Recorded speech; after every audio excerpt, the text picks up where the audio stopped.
أعوذ بالله من الشيطان الرجيم بسم الله الرحمن الرحيم ورسول الكريم أعوذ بالله من الشيطان الرجيم بسم الله الرحمن الرحيم. From Holy Qur'an, Allah is reminding us that the day in the end of the second of this ayah that had been recited, they feed you for the love of Allah. They feed from what they love. They don't bring their garbage to people, they bring the best of what they have and they feed insan. And Allah begin to give us an understanding that they feed the indigent miskeen, they feed the orphan, the yateen, and they feed asiran, the captive, the one who is captive. This we live our life by this. We can go every week and repeat the same ayat al-Qur'an and it goes deeper. It should go deeper and deeper, that it never ends. Allah's words have no limit in its understanding. And these whom they feed, Allah wants us to understand the category of these people. Many people feed, which alhamdulillah is tremendous blessing, but these whom Allah is describing are different category of people.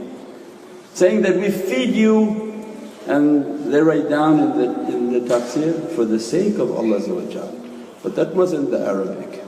They feed you for wajh Allah, they feed you for the face of Allah.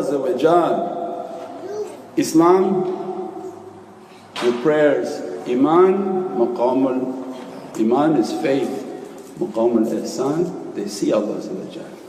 Their worshipness as if you see Allah. If you didn't reach that maqam, at least know Allah sees you.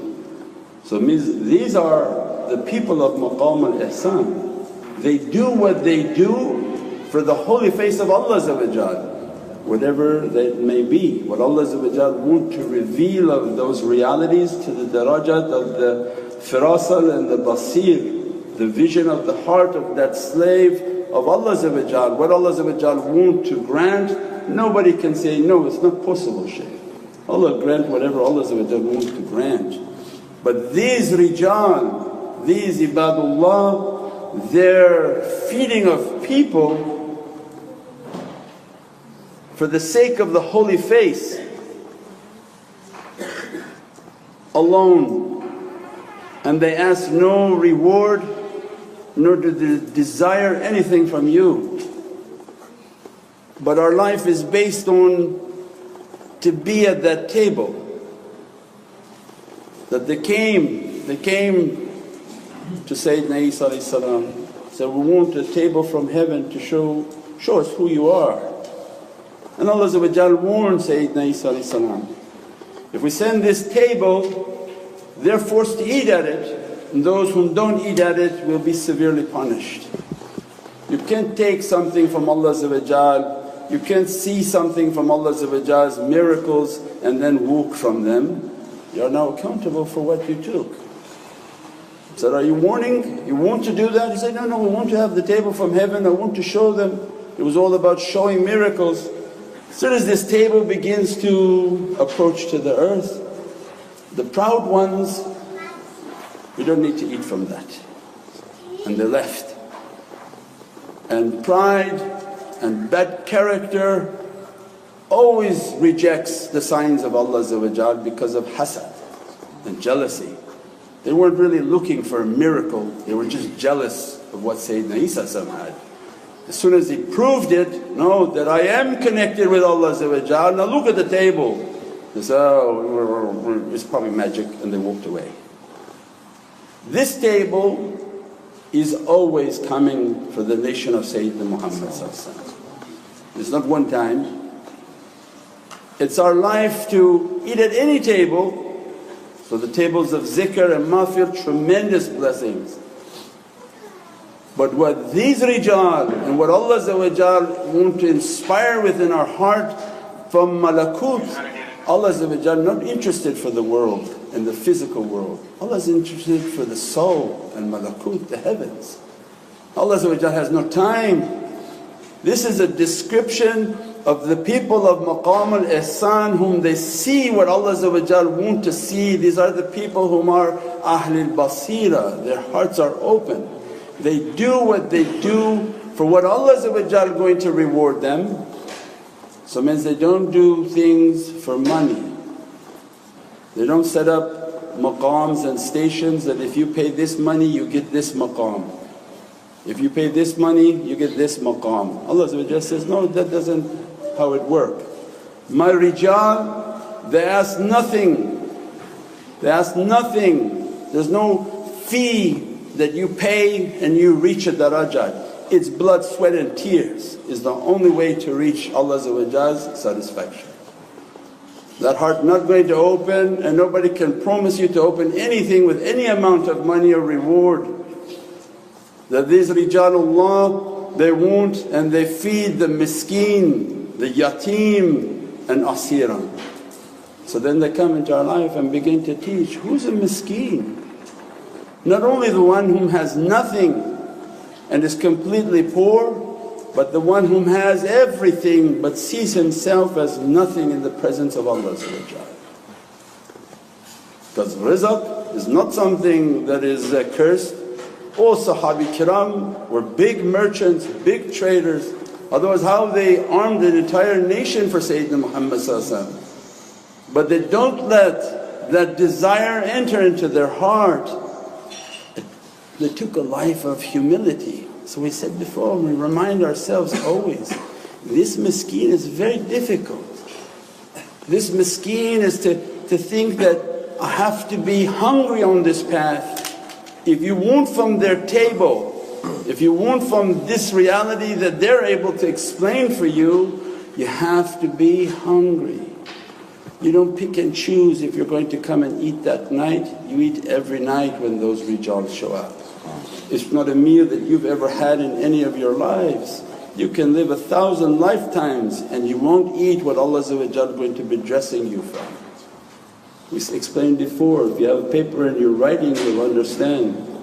One of these rijal, if he's from Ahlul Qadr and Allah opened for him Laylatul Qadr, Salamun hiya hatta mitla al-fajr, all their life from that point on Allah blessing and dressing them, every day of theirs is 1,000 months of yours. SubhanAllah.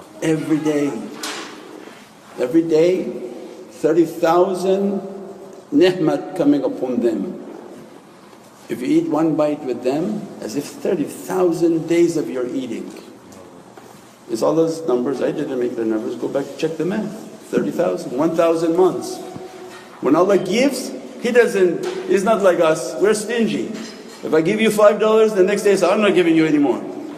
Allah when He decrees, you have ikhlas. I'm giving to you, every day from this point in your life you'll receive from me my ni'mat. If I found you worthy to make you from Ahlul Qadr, every day for you will be a qadr. Every day at your fajr will be a salams. Every angel and every amr is moving into the heart of these awliyaullah. And you pray 2 rakāt with them as if 30,000 of your rakāts. You give $1 to them as if 30,000 donations you gave them one day. Imagine somebody accompany them for 1 week, 1 month, 1 year, a lifetime. They begin to teach, no, you're using the wrong faculty of your mind. That you have to take a path in which you're hungry to be at their table. You don't pick and choose if you're going to go. Some people said, well the distance for the zikr was very far. Yeah, but it was far for us too. 3,000, 4,000 miles. These guys drove 24 hours to get here, straight, so that they could be at the Thursday zikr. But this is our life, I'm not talking about anyone in particular.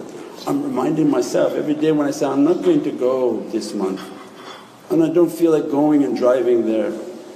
Some people, they don't need to do that. Allah already gave to them everything. But you took a trust from Allah that if I give to you, you're going to be of service. And the farther you move in your service, the more of these blessings are going to be addressing. So everybody's struggling with that. But you have to truly be hungry. If you're not hungry, don't bother going to the table. It's going to make you to be accountable. So the real miskeen is the one who's eagerly waiting, continuously praying every night, Ya Rabbi, open for me, open. We say, how am I going to open for you, Abdi, if you're not sitting with them and taking from that time? How is it going to open to you? In the market? Just by revelation and wahi to you?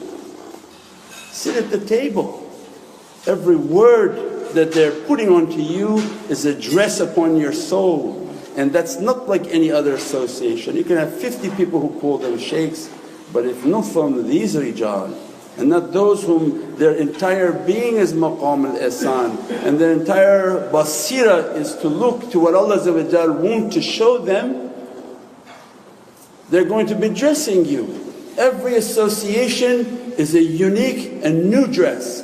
As soon as the association and the zikr begins, we've described many times before, these are the people of muhabbat and love, that they open such a love for Prophet and their shaykhs open such a love that the minute you enter into the zikr, their love releases their soul into the room. They are fulukul mashhoom. They said, Shaykh, what is fulukul mashhoom? Is a loaded boat somewhere outside with lots of electricity? What's the fuluk? What does Allah care for a ship? Other than your soul is a ship and it knows how to get to Allah, but loaded ship. Their souls are powerful, filled with energies that Allah bestow upon. As soon as they enter in an association, everyone's souls are put upon their soul. The minute they enter into their ishq, everybody is risen up to the presence of Sayyidina Muhammad. It's not something hard. You have to use aql and say, well Shaykh, how is this possible? How is this earth moving? This earth has 7 billion people and it's a ship and it's just moving around, moving around. How many billions died on this earth? Say trillions of souls are on this earth. Whom Allah loves more, the earth or Bani Adam? وَلَقَدْ كَرَمْنَا بَنِي آدَمَ. I honoured your soul more than anything of this physical world. Imagine the potential of your soul. Everywhere it goes it's a light, and every light it connects with and grabs.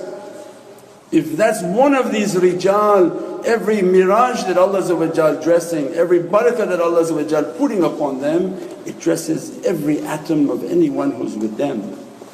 And what's the strongest way to keep your atom with somebody? Not through your aql. You can't think of, oh I want to be with Mawlana Shaykh. You have to love Mawlana Shaykh.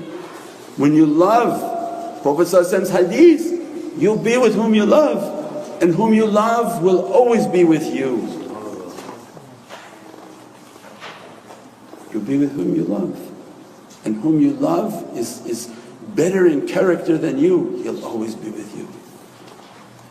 Mawlana Shaykh's teaching Prophet's holy hadith. So then they teach love. Love them, love them. The only bond that you can make is your love. As soon as you love them, your soul is with them. And imagine who they love. Not only they love you, their love for Prophet is supreme. Their soul, like a zap in a second, is back into the presence of Prophet. So these are very fast ships. It's not a rowboat. They don't say, come on let's go, we're going to go, I'm tired, now you row.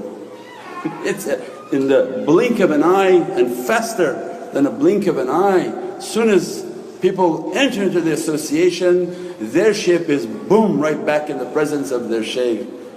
And their shaykh's ship is in the presence of their shaykh, and that's why the shajara and that shaykh's presence is in the presence of Sayyidina Muhammad. Within an instant in muhabbat they're back. Not by aqad but by muhabbat. If you spend all your life just sitting and trying to concentrate that you're with Prophet that you're with Allah, it ain't going to happen. You can concentrate all you want, you enter into the world of false imagination.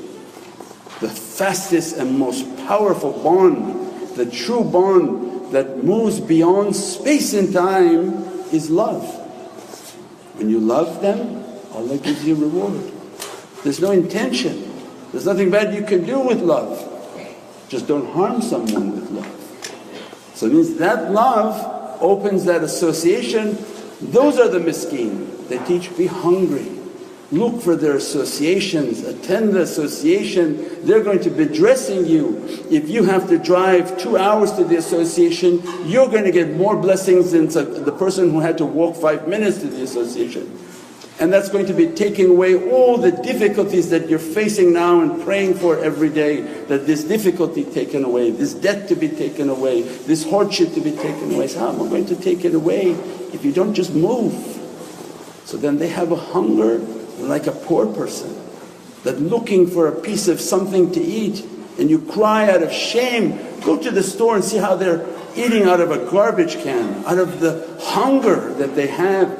And Allah asking, you have that hunger to reach my marifah? No, you're full. You don't even care if there's an association. Have the hunger of these poor people, then we understand what is miskeen. Then they teach, be yatim. Don't think that you're attached to anything. Anything you're attaching yourself to is going to distract you from this love of Allah. Yatim means he's completely cut off from everyone. His friends don't like him because he can't sit with them and talk about nonsense stuff, especially about kicking a ball here and to this side, then kick a ball onto that side and then kick a ball onto this side, or hit a ball with a stick. He becomes yatim. His thought is about how to please Allah, how to love Sayyidina Muhammad, how to be of service to Prophet. Ya Rabbi, I could be opening my grave tomorrow, I could be dying. And he finds no more interest in idle talk, in idle associations. And then he finds himself like he's been cut off. If we're not reaching that, and we're not reaching a feeling that, what am I doing there? What am I doing in the stands and screaming and yelling for a ball that I don't even own? And you're not going to get $1 from their salaries. And then you begin to think and wake up, something wakes up, I don't need this, Ya Rabbi, I'm going to walk away from this.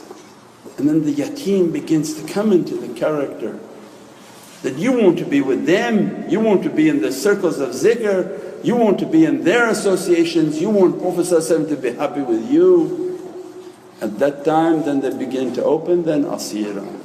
Then come and accompany them, but not with your mind and not with your thought. Come as a captive, as a captive. That they grab you, say, follow. Your mind didn't work for you in anything you did, now you want to use it with them? Then you want them to fall too. Because mind is a very dangerous thing to use.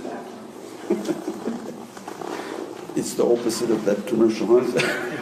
You have to use it. So no, here on this path the mind is very dangerous to use. The mind is like when they say somebody's drowning in the ocean, and they said, don't you dare go out and try to save that guy, because he's going to take everyone down with him. That's why a lifeguard has to go. He goes with equipment, he goes with something Allah gave to him as a lifeguard, he goes out and saves people. But you go, he's going to put your head underwater. That's why they can't listen. So you want to come to this path, just submit. This mind of yours is wrong. You have to shut the mind and open the heart. And who was the example of all of these? Wasn't Sayyidina Bilal al-Habashi example of that? Wasn't Sayyidina Solomon al-Farsi to all of them, may Allah's infinite blessings be upon their souls. There was the daleel, we're not making stories up. They put themselves in captivity. Sayyidina Solomon al-Farsi, he gave his life to find the Prophet of the last days. He served a Jewish priest, he served a Christian priest, he served many people, and he walked away from the wealth of his family in search of that reality. He made himself to be miskeen. He cut himself from all his ties and he became yatim. And in the end when he had amassed a little bit of money, and the last person he served said, you served me so well, let me tell you a secret. This Prophet that you're waiting for is coming to Yathrib, coming to Madinah Munawwarah. Take your way to that direction and you deserve what you've been looking for. He went to the bazaar and said, is there a caravan going in that direction? They said, yeah, we have a caravan going.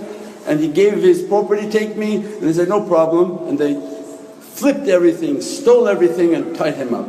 He said, actually now you're our slave. Your property is our property. They stole his property. They took him as a slave and sold him to a Jewish merchant who's living in Medina. A lot of the Ahl Sunnah shaykhs don't tell you that part. They talk about Solomon Farsi and they leave out the most important part, is that even whatever money he acquired from all his service, they stole it from him. They took him as a captive and said, we're going to sell you. And Allah's plan is the best of plans, and sold him to a Jewish merchant in Medina. He entered into Medina as a slave, asiran, as a captive. And what did Prophet say after the whole dialogue with Sayyidina Solomon al-Farsi? He said, this story of Solomon is true, tell the companions, and Solomon is my Ahlul Bayt. No jihad, no Ramadan, no salah, no nothing. Sahabi all sitting there, we fought many battles, we did many things with you. He became Ahlul Bayt. Yeah, so there's a secret. Prophet is teaching, his love is immense. His whole life was a struggle. He gave everything up. Of course he comes to my door as a captive, he's my family, he's everything. We pray that Allah dress us and bless us with the realities of Holy Qur'an and the reality of the love of Sayyidina Muhammad. Subhana rabbika rabbil izzati amma yasifoon wa salaamun al mursaleen walhamdulillahi rabbil alameen bi hurmati Muhammad al-Mustafa wa bi sirri Surat al-Fatiha. سيدنا النبي سيدنا النبي سيدنا النبي